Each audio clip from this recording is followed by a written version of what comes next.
Yeah, yeah, yeah, uh,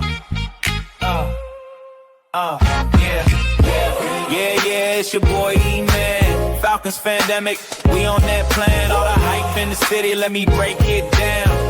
Atlanta Falcons, wear the crown, cruising down Peachtree in my Falcons gear, pockets on the speakers, E-Man's here, covering the news, all the buzz on the block, Pandemic family, yeah, we can't be stopped, yeah. E-Man is here. E-Man is here. Rise up, Dirty Birds. Welcome back to the Ultimate Huddle for the truest fans in all of football. This is your host, E-Man of Atlanta Falcons Pandemic, the true voice of all who live and breathe this team. The situation in the Falcons wide receiver room has officially boiled over with Ray McCloud being sent home, creating a locker room tension. We talked about this very early in the season about Atlanta Falcons always having a tight-knit locker room, right? And now we are faced with a drama that could very well spill over into the locker room. And who said that it wasn't already there? Hence, Ray McCloud being sent home. But no one has elaborated as to why he has been sent home or why he's no longer possibly a part of the organization or part of the team. But this forces rookie quarterback Michael Penix Jr. to navigate a crisis while trying to build chemistry with a consistently shifting group of receivers, right?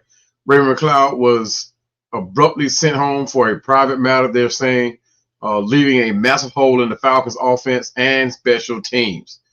We explore how this internal drama is going to directly threatens Michael Penix's development. I mean, after all, that's who he's been throwing to all preseason, all through practice, minicamp, one of the receivers he's been throwing to. But it could very well hinder that development at some point, but who can possibly step up from the practice squad to fill that void? But just as he needs stability, Michael Penix Jr. wide receiver corps is in turmoil following the mysterious dismissal of Ray McCloud. This chaos raises urgent questions about who will fill the wide receiver 2 spot, the wide receiver 3 spot, and possibly the 4th spot. And if Penix can build a chemistry with whoever that would be. So the success of any young quarterback is built on consistency and trust. For Michael Penix, who took over as the starter last month, that foundation right now is going to be tested. Just as he's settling in and things starting to look up as the Falcons leader for this season, the wide receiver room has hit a patch of turbulence. The sudden and mysterious situation surrounding veteran Ray McCloud was created, and there's an unexpected question mark that's looming over the whole situation. How soon a report come out as to what happened, who knows? But while some reports suggest that it's not disciplinary, his future with the team is suddenly unclear. This isn't just about one guy, right? It affects it a lot more than just Ray McCloud. It's about a young quarterback potentially losing a familiar piece of the offensive puzzle. With a key rotational player status in doubt, the pressure is shifting. Who's going to step up, and can Penix maintain a chemistry he needs to keep this offense on track? But what will be the ripple effect, right, of one player's absence? So why is this Ray McCloud situation worth talking about, right? Even if it wasn't a superstar on a stat sheet, even if he wasn't a superstar on a stat sheet, why is this situation worth talking about? It was just a handful of catches this season. I mean, that's all he has. And I mean, it's not like his absence is going to be real shaky, or the sky's going to fall if he's not there. But his value was always in his versatility, right? He was a rotational receiver who knew the system and a depth piece on special teams. While Jamal Agnew is the primary return man for the Falcons, McCloud was listed as the backup for both kicks and punts, providing valuable insurance. And possibly Ray McCloud probably didn't like that. No one likes to come in and find out that their position was taken and you're the backup, especially with the way Ray McCloud has been performing. He, like I said, he was no superstar, right? But he was a solid piece. But the most important factor here is the impact that it's going to have on our young quarterback, Michael Penix. Penix, like I said, is in his full season as an NFL starter. Every rep in practice, every snap in a game is about building rhythm. Young quarterbacks thrive on knowing exactly who their guy will be. McLeod Sutton's absence after he was already a healthy scratch in week 6 disrupts that rhythm. I'm pretty sure when at the beginning of the season, when Zach Robinson came up with his offensive game planning, that it included Ray McLeod, who was brought in primarily for his versatility as a receiver and return specialist, and was recently, like I said, he was a healthy scratch. So that has everyone scratching their head. If he's healthy, why wasn't he on the field? So I'm wondering if whatever went on wasn't just one event. Because of one event, it may have been a collection of things that happened that the Falcons felt like, okay, this is enough. Enough is enough. Let's go ahead and take care of business, right? Scenario number 2, it could stem all the way to the firing of Ike Hilliard, right? Was there a situation between him and Ike Hilliard? And because of Ike Hilliard's status, he was immediately released, right? And Raven McLeod, pending investigation, you guys know how HR likes to do. They like to hang on to you or suspend you until further investigation, until all the stories come in and all the I's are dotted, cross their T's, and then they make a decision on whether to fire you or not. That could be the situation here. But a coaching decision before being ruled out for subsequent games, it was not injury related or for being sent home, suggesting that a potential fallout or disciplinary issue with the team. But like I said, that part was downplayed. They said it was not a disciplinary reason. But what could it be? A player who was part of the rotation is now gone, and nobody knows when or if he'll be back. This forces an immediate adjustment for Penix. It's not about one less star target. It's about the offensive ecosystem getting a reshuffle, right? That's the core of the potential nightmare for Penix. A sudden dose of instability at a time when he needs consistency the most. Now, I have no doubt that Penix will make the adjustment, right? But McLeod's absence removes a reliable slot option and a legitimate special teams weapon, forcing other players to elevate into roles that they may not be very well prepared for, right? So going forward, we're going to see how this affects the rotation of the offense or the chemistry with Penix, right? So the fallout versus, we're going to talk about the fallout versus the contenders, how this reconstructs the depth of the wide receiver chart. So like I asked earlier, who's left to carry the load, right? The Falcons receiver room is actually a pretty interesting mix of proven talent and unproven potential. At the top of the food chain, we all know that Drake London is the undisputed number 1. He's Penix's go-to guy, a physical presence who can win tough catches. But in a moment of uncertainty, you can bet Penix will be leaning on him and star tight end Kyle Pitts even more. Here lately, it seems like Bijan has assumed that role. It's been Drake and Bijan, which has been working out. But defenses will be getting smarter and smarter, learning what we're doing on offense. So while London has proven he can handle a massive target, but evidenced by his huge numbers in games, it also allows defenses, like I'm about to talk about, to key in on him with double coverage and bracket schemes. So that means that we'll have to Pitts and Bijan, we'll have to lean on that combination even more. But the burden will then have to shift over, like I said, shift over to Kyle Pitts and Bijan, more so Kyle Pitts, to be the primary receiving options. But while they are very talented, a balanced offense needs consistent play from its dedicated wide receivers to be truly elite, with no distraction, no hiccups, right? And finally, we have the untested depth. Now, this is where things get really interesting. The remaining receivers, such as Cordero Hodge, Casey Washington, Jamal Agnew, and even Nick Nash, who's currently on the practice squad.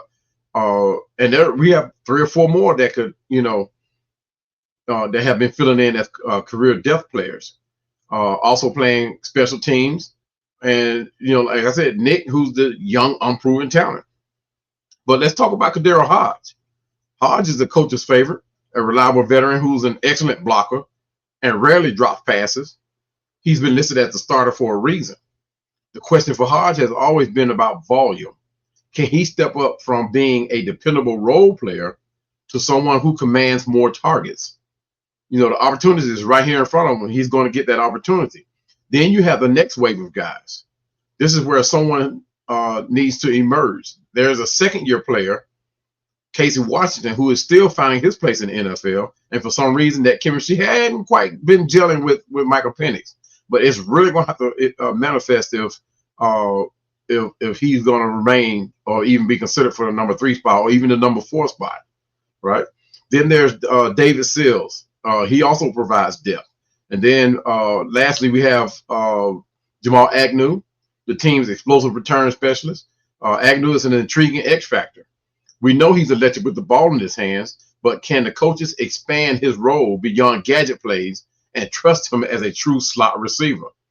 I mean, that's the big question, right? While these players are capable of filling in, they do not offer the consistent every down threat needed to elevate a passing game for an entire season.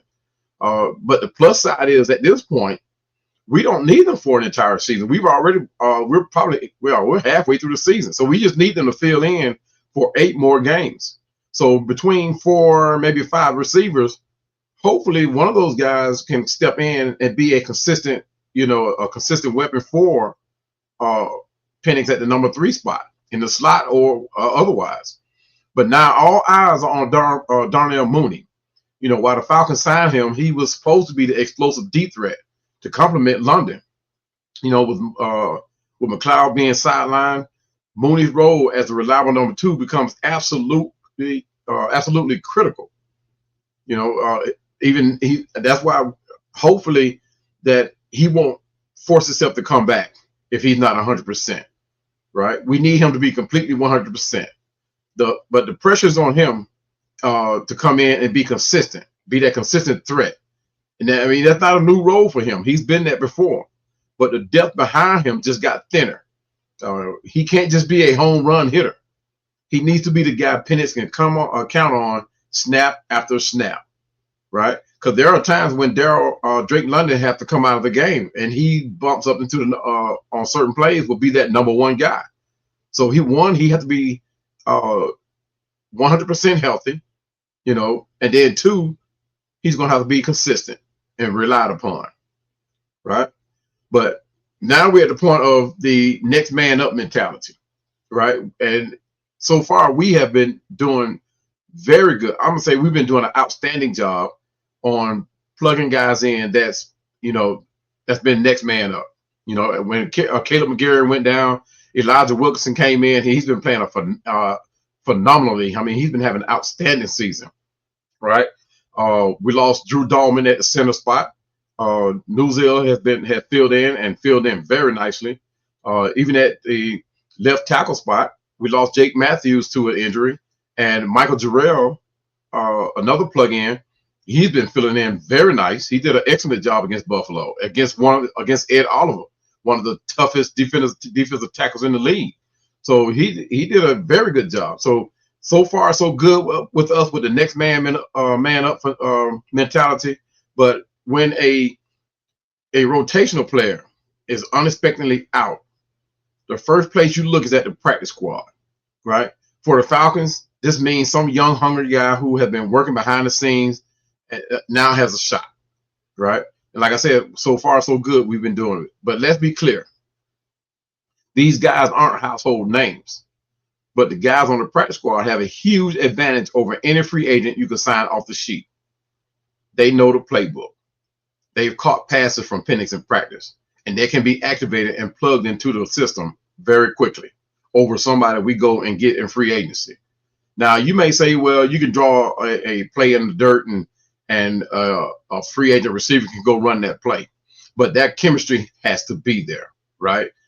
That's one of the most important things when you have a new quarterback with a new receiver and with a new playbook with a new offensive coordinator. So the chemistry has to be there. So to have somebody that's already familiar with the playbook and familiar with the system is a huge upside, a huge plus for this team. But if the Falcons can promote one of these players, it sends a clear signal that we're not totally comfortable with the current depth for an extended period. And we shouldn't be. Darnell Mooney is out, and we just lost Ray McLeod. That's two receivers, two critical receivers, two critical positions. But it's the classic man up, next man up scenario. You know, it's a gamble, but it's one that we're going to have to take. And surprisingly enough, it's going against a team that's not very healthy themselves. But they also have Kyle Shanahan, former offensive coordinator for the Atlanta Falcons, that know that system, that Sean McVay system very well.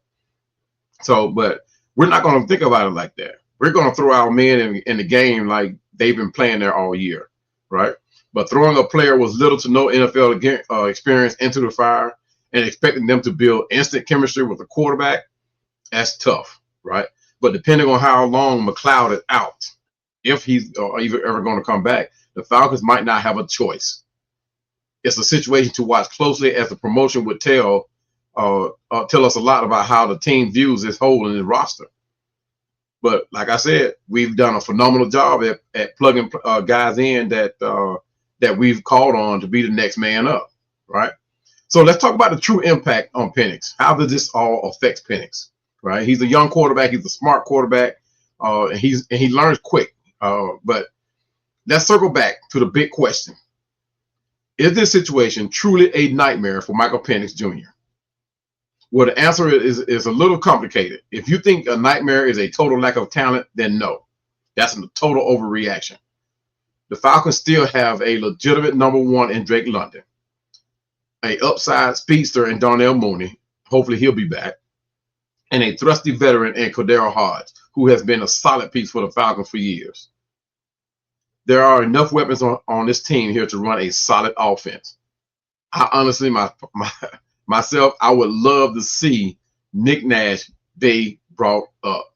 Either Nick Nash or Chris Blair, either one of those two, be brought up to try to fill that void that Ray McLeod is going to leave. Me personally, coming into the season, I thought Ray McLeod was expendable, especially when you consider what Nick Nash brings to the football field.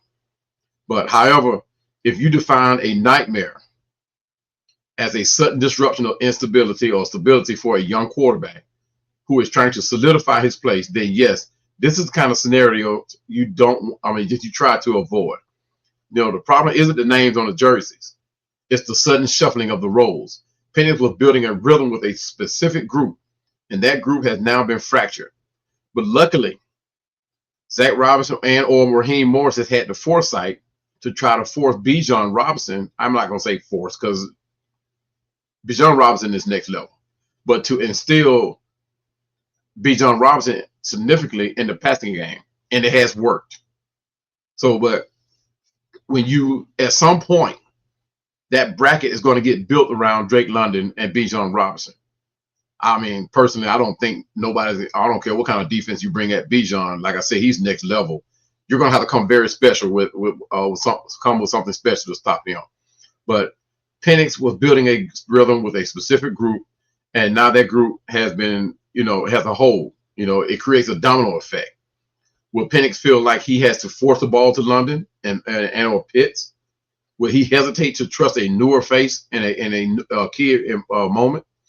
I don't think so. He's been playing with poise all year long, even in the loss to Carolina. He has been playing with poise. Seems like he's just waiting patiently to get the nod to let loose. But this situation forced Penix to adapt on the fly, which I think he can do. He did it on the biggest stage in the world in the national championship. He had to adjust for his linemen. He had a couple of guys that were out hurt, and so he had to adjust. And he did a very good job. But it tests his leadership, his resilience. The nightmare isn't about a lack of talent. It's about the invisible pressure that comes from the instability, right? The Falcons' offense, so I say their success in the coming week will depend on two things: the coaching staff creating clear roles for the remaining receivers, and Michael Penix Jr.'s ability to lead through the chaos. This is a true test in his young career. So the Falcons offense, or should I say the Falcons coaching staff, will have to come in with a thorough plan, one even greater than the one they went into defeating Buffalo, and stick to it and make sure that it happens. But guys, now I want to hear from you guys. With Ray-Ray McCloud's status up in the air, who do you think needs to step up the most for Michael Penix Jr.? Is Darnell Mooney solidifying himself as that constant number 2? Is it a veteran like Cordero Hodge taking on a bigger role? Or is it time for a younger guy to grab the opportunity? Let me know your thoughts in the comments. But keep in mind, if Cordero Hodge is brought up to play a bigger role, specifically at number 3 spot, that means he will not be on that special team. They're going to have to put somebody else there.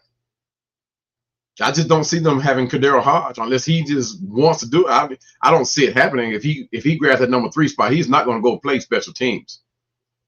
He'll be in a much too bigger role, much important role to do that. But let me know your thoughts in the comments, guys. Who do you think who needs to step up the most, right?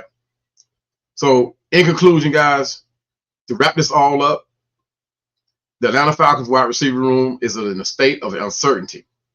The uncertain absence of Ray-Ray McCloud has created a ripple effect, testing the depth of the roster and the stability that is so crucial for a young quarterback. Drake London remains the anchor, but the pressure is going to be on Darnell Mooney when and if he returns to be the consistent number 2 threat he was brought in to be. His sole job is to take the top off the defense. But behind them is a mix of veterans and younger players who have a huge opportunity to prove that they can have handle a bigger role. This isn't a roster catastrophe, guys. So, settle down. This is not something that's going to be a organizational shakeup, but it will be a major test of adaptability for Michael Penix Jr. and the coaching staff. They have some decisions to make. So how will Penix handle the period of uncertainty? How he builds his trust with his reshuffled receiving core would tell us a lot about the quarterback he is and the leader that he can become. Now, remember that these are the same guys that he consistently threw to in practices and the OTAs, minicamp. But the challenge isn't on the players on the field. It's the sudden chaotic demand for a young quarterback to steady the ship while the waters are getting very choppy. The current situation creates a desperate need for the Falcons front office to re-up the receiving core. Now, the team must explore all options, trades, free agent pickups, or even heavy reliance on future draft capital to find a reliable receiver who can take the field now and provide a complementary threat opposite Drake London. Now, that's not saying that we need to go out there and find some high-dollar receiver that is going to command a lot of money, that's going to take what we have left from the cap space, right? We have guys here already that can fill the void. Now, if we don't have to give up a whole lot, then I say by all means, let's do it. We've already given up a few draft picks, right? So the thought of giving up a draft pick without losing Darnell Mooney, hey, that may be a thought that's worth looking into. But Falcon fans, I know we're freaking out, right? Because what looked like a position of strength and a major investment in the offense has quickly become a massive liability for us, right? For one thing for sure, with we got 8 receivers, 7 or 8 receivers in camp, we thought for sure that with this offense, Michael Penix, with Drake London and Darnell Mooney already solidified in their spot, that we were for sure that the receiving core was set. That if one thing happens, we just call up another guy with a snap of our fingers, right? But it's this the Ray-Ray McCloud situation, right, is now threatening to derail the team's promising season. Why? Because Darnell Mooney, not Darnell Mooney, I'm sorry, y'all. Ray-Ray McCloud was in the plan to assist in getting us into the playoffs. He was a part of the plan. Now, there's a backup plan for this happening. I'm sure there was. because if someone gets hurt, I'm pretty sure they already have in mind who they want to happen or how they want to, keep going with the number 3 spot or the number 2 spot if Darnell Mooney goes down. Of course, it probably won't end the same. It just be, like I said, like I just said a second ago, next man up, right? So let's hope that the Falcons make the right decision and handling this Ray McCloud situation. We really wish the best for Ray McCloud. We don't know what happened, right? But he has given us a couple of solid seasons, right? He has done good by us as far as us fans. But behind closed doors, we don't know what happened. Like I said, I wish the best for him going forward into the future and hope that whatever he's going through or whatever happened between him and the organization can be rectified and we can just move forward from there. But as of right now, it seems like he will not be with the team. And let's hope that the coaches make the right decision going forward, right? But thank you guys for every single one of you, my loyal Fandemic subscribers and supporters who ride with us week in and week out, day in and day out. You are the heartbeat of the Dirty Bird Nations, and your passion fuels this content. Keep the comments coming, guys. Keep them coming. Y'all already see I answered every last one of them. Right now, I am caught up with all my comment answering, so keep them coming. I'm ready for some more. Keep that energy high and never stop believing. Again, thanks for watching. If you want more in-depth Falcons analysis like this, make sure to subscribe and hit those notification bells. We'll be tracking this situation as they develop for Ray McCloud. We'll be back next time to break down the next chapter of this incredible season that we're about to bestow upon. But until then, guys, stay loud, stay proud, and as always, ride. Yeah.